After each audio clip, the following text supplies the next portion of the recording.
الله أكبر.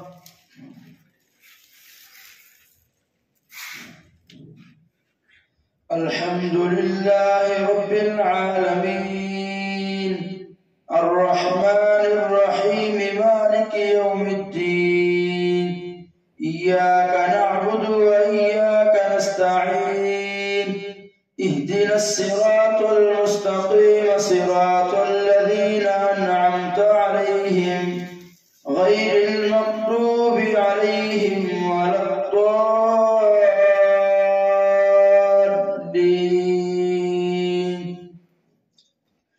والمحصنات من النساء إلا ما ملكت أيمانكم كتاب الله عليكم وأحل لكم ما وراء ذلكم أن تبتغوا بأموالكم محسنين غير مسافحين فما استمتعتم به منهن فآتوهن أجورهن فريضة ولا جناح عليكم فيما تراضيتم به من بعد الفريضة إن الله كان عليما حكيما. ومن لم يستطع منكم قولا أن ينكح المحصنات المؤمنات فمما ملكت أيمانكم من فتياتكم المؤمنات والله أعلم بإيمانكم بعضكم من بعض فانكحوهن بإذن أهلهن وآتوهن أجورهن بالمعروف محصنات غير مسافحات ولا متخذات أخدان فإذا أحسن فإن أتين بفاحشة فعليهن نصف ما على المحصنات من العذاب ذلك لمن خشي العنة منكم وأن تصبروا خير لكم والله غفور رحيم. يريد الله ليبين لكم ويهديكم سنن الذين من قبلكم ويتوب عليكم والله عليم حكيم. والله يريد أن يتوب عليكم ويريد الذين يتبعون الشهوات أن تميلوا ميلا عظيما. يريد الله أن يخفف عنكم وخلق الإنسان ضعيفا. يا أيها الذين آمنوا لا تأكلوا أموالكم بينكم بالباطل إلا أن تكون تجارة عن تراض منكم ولا تقتلوا أنفسكم إن الله كان بكم رحيما. ومن يفعل ذلك عدوانا وظلما فسوف نصليه نارا وكان ذلك على الله يسيرا.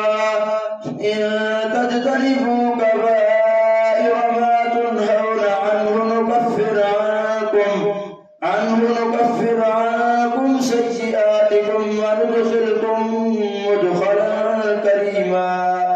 ولا تتمنوا ما فضل الله به بعضكم على بعض للرجال نصيب مما اكتسبوا وللنساء نصيب مما اكتسبوا واسألوا الله من فضله إن الله كان بكل شيء عليما. ولكل جعلنا موالي مما ترك الوالدان والأقربون والذين عقدت أيمانكم فآتوهم نصيبهم إن الله كان على كل شيء شهيدا. الرجال قوامون على النساء بما فضل الله بعضهم على بعض وبما أنفقوا من أموالهم فالصالحات قانتات حافظات للغيب بما حفظ الله واللاتي تخافون نشوزهن فعظوهن واهجروهن في المضاجع واضربوهن فإن أطعنكم فلا تبغوا عليهن سبيلا إن الله كان عليا كبيرا وإن خفتم شقاق بينهما فابعثوا حكما من أهله وحكما من أهلها إن يريدا إصلاحا يوفق الله بينهما إن الله كان عليما خبيرا واعبدوا الله ولا تشركوا به شيئا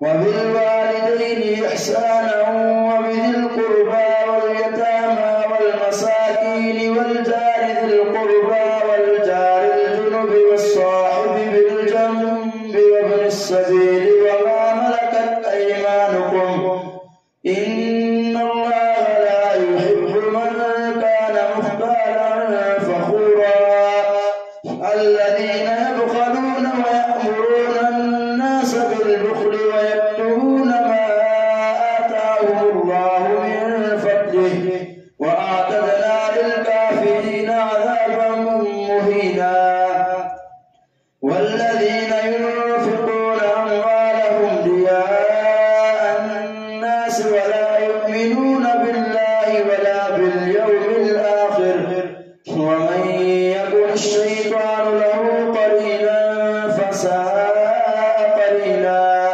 وماذا عليهم لو آمنوا بالله واليوم الآخر وأنفقوا مما رزقهم الله وكان الله بهم عليما إن الله لا يظلم مثقال ذرة وإن تك حسنة يضاعفها ويؤت من لدنه أجرا عظيما فكيف إذا جئنا من كل أمة بشهيد وجئنا بك على هؤلاء شهيدا يومئذ يود الذين كفروا وعصوا الرسول لو تسوى بهم الأرض ولا يكتمون الله حديثا يا أيها الذين آمنوا لا تقربوا الصلاة وأنتم سكارى حتى تعلموا ما تقولون ولا جنبا إلا عابري سبيل حتى تغتسلوا وإن كنتم مرضى أو على سفر أو جاء أحد منكم من الغائط أو لامستم النساء فلم تجدوا ماء فتيمموا صعيدا طيبا فامسحوا بوجوهكم وأيديكم إن الله كان عفوا غفورا ألم تر إلى الذين أوتوا نصيبا من الكتاب يشترون الضلالة ويريدون أن تضلوا السبيل والله أعلم بأعدائكم وكفى بالله وليا وكفى بالله نصيرا من الذين هادوا يحرفون الكلم عن مواضعه ويقولون سمعنا وعصينا واسمع غير مسمع وراعنا ليا بألسنتهم وطعنا في الدين ولو أنهم قالوا سمعنا وأطعنا واسمع وانظرنا لكان خيرا لهم وأقوم ولكن لعنهم الله بكفرهم فلا يؤمنون إلا قليلا يا أيها الذين أوتوا الكتاب آمنوا بما نزلنا مصدقا لما معكم من قبل أن نطمس نطمس وجوها فنردها على أدبارها أو نلعنهم كما لعنا أصحاب السبت وكان أمر الله مفعولا. إن الله لا يغفر أن يشرك به ويغفر ما دون ذلك لمن يشاء ومن يشرك بالله فقد افترى إثما عظيما. ألم تر إلى الذين يزكون أنفسهم بل الله يزكي من يشاء ولا يظلمون فتيلا. انظر كيف يفترون على الله الكذب وكفى به إثما مبينا. ألم تر إلى الذين أوتوا نصيبا من الكتاب يؤمنون بالجبت والطاغوت ويقولون للذين كفروا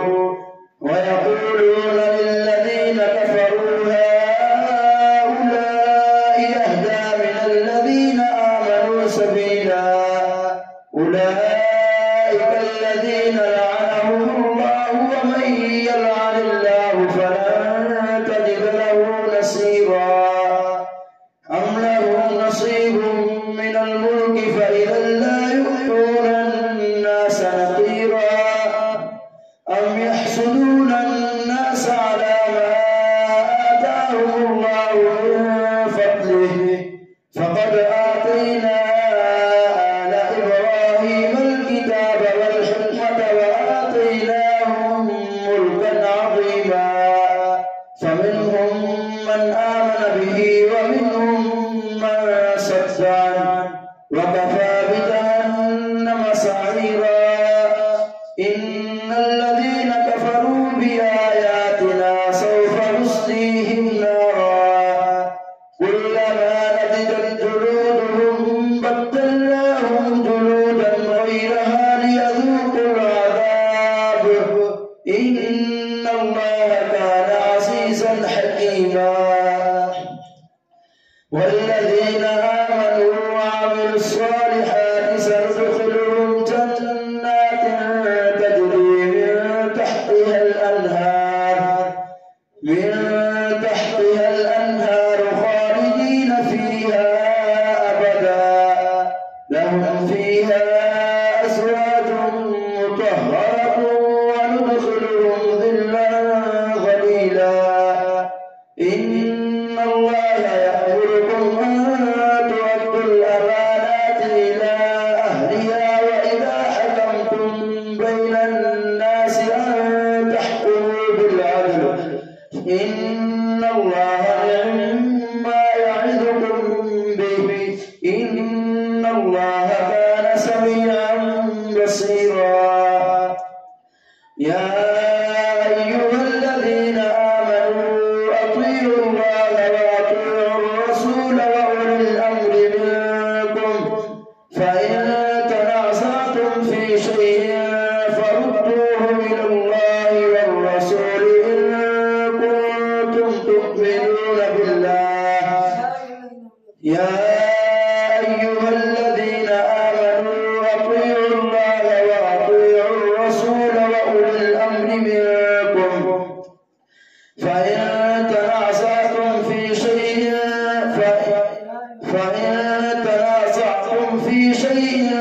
فردوه إلى الله والرسول إن كنتم تؤمنون بالله واليوم الآخر ذلك خير وأحسن تأويلا. الله أكبر. سمع الله لمن حمده. الله أكبر. الله أكبر. الله أكبر.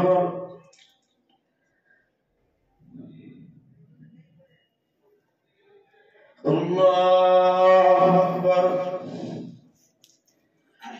الحمد لله رب العالمين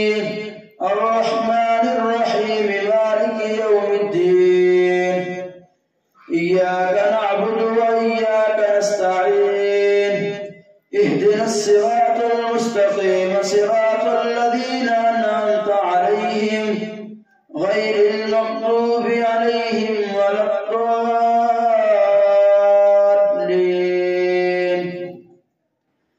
ألم تر إلى الذين يزعمون أنهم آمنوا بما أنزل إليك وما أنزل من قبلك يريدون أن يتحاكموا إلى الطاغوت وقد أمروا أن يكفروا به ويريد الشيطان أن يضلهم ضلالا بعيدا.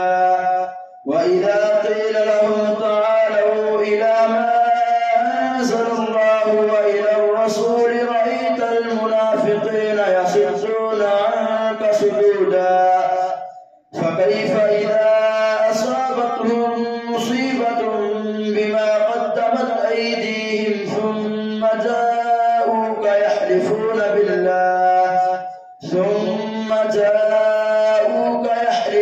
بالله إن أردنا إلا إحسانا وتوفيقا. أولئك الذين يعلم الله ما في قلوبهم فأعرض عنهم وعظهم وقل لهم في أنفسهم قولا بليغا. وما أرسلنا من رسول إلا ليطاع بإذن الله ولو أنهم إذ ظلموا أنفسهم جاءوك فاستغفروا الله واستغفر لهم الرسول لوجدوا الله توابا رحيما. فلا وربك لا يؤمنون حتى يحكموك فيما شجر بينهم ثم لا يجدوا في أنفسهم حرجا مما قضيت ويسلموا تسليما. ولو أنا كتبنا عليهم أن اقتلوا أنفسكم أو اخرجوا من دياركم ما فعلوه إلا قليل منهم ولو أنهم فعلوا ما يوعظون به لكان خيرا لهم وأشد تثبيتا. وإذا لآتيناهم من لدنا أجرا عظيما ولهديناهم صراطا مستقيما. ومن يطع الله والرسول فأولئك مع الذين أنعم الله عليهم من النبيين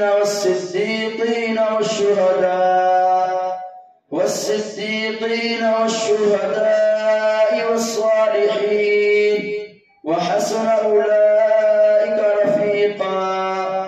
ذلك الفضل من الله وكفى بالله عليما. يا أيها الذين آمنوا خذوا حذركم فانفروا ثبات أو انفروا جميعا. وإن منكم لمن ليبطئن فإن أصابتكم مصيبة قال قد أنعم الله علي إذ لم أكن معهم شهيدا. ولئن أصابكم فضل من الله ليقولن كأن لم تكن بينكم وبينه مودة يا ليتني كنت معهم فأفوز فوزا عظيما. فليقاتل في سبيل الله الذين يشرون الحياة الدنيا بالآخرة ومن يقاتل في سبيل الله فيقتل أو يغلب فسوف نؤتيه أجرا عظيما. وما لكم لا تقاتلون في سبيل الله والمستضعفين من الرجال والنساء والولدان الذين يقولون ربنا أخرجنا من هذه القرية الظالم أهلها واجعل لنا من لدنك وليا واجعل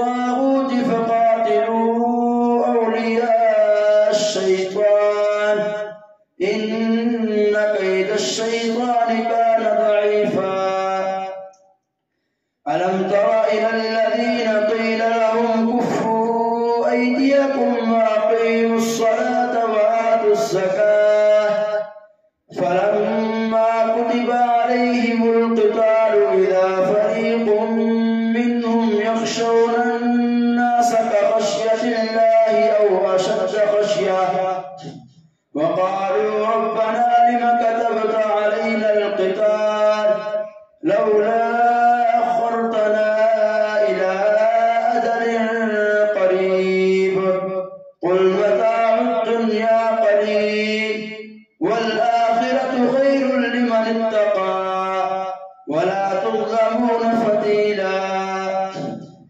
أينما تكونوا يدرككم الموت ولو كنتم في بروج مشيدة وإن تصبهم حسنة يقولوا هذه من عند الله وإن تصبهم سيئة يقولوا هذه من عندك قل كل من عند الله فما لهؤلاء القوم لا يكادون يفقهون حديثا ما أصابك من حسنة فمن الله وما أصابك من سيئة فمن نفسك وأرسلناك للناس رسولا وكفى بالله شهيدا من يطع الرسول فقد أطاع الله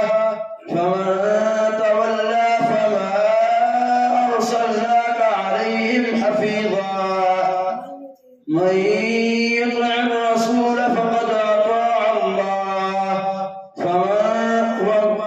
ومن تولى فما أرسلناك عليهم حفيظا ويقولون طاعة فإذا برزوا من عندك بيت طائفة منهم غير الذي تقول والله يكتب ما يبيتون فأعرض عنهم وتوكل على الله وكفى بالله وكيلا أفلا يتدبرون القرآن ولو كان من عند غير الله لوجدوا فيه اختلافا كثيرا وإذا جاءهم أمر من الأمن أو الخوف أذاعوا به ولو ردوه إلى الرسول وإلى أولي الأمر منهم لعلمه الذين يستنبطونه